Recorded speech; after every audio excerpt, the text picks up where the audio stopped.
বন্ধুরা আমি আজকে কি কি রান্না করেছি সেটাই ভাবলাম তোমাদের সাথে শেয়ার করি। আজকে তো শনিবার, পুরোই নিরামিষ।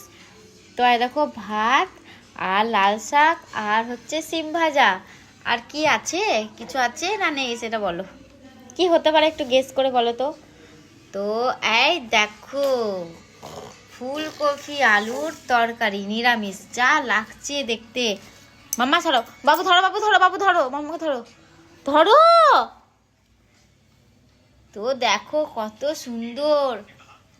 আমি তো বেশি কথা বলতেই পারছি না, মনে হচ্ছে তরকারিটা খেয়ে নি আগেই, তারপরে ভাতটা খাবো। আগে খেয়ে নি তারপরে তোমার সাথে কথা বলবো, ঠিক আছে?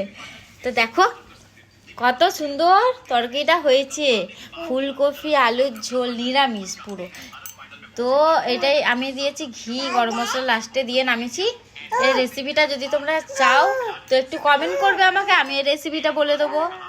তো দেখতে পাচ্ছ লাস্টে ধনেপাতা দিয়েছি। তো ভিডিওটা ভালো লাগে।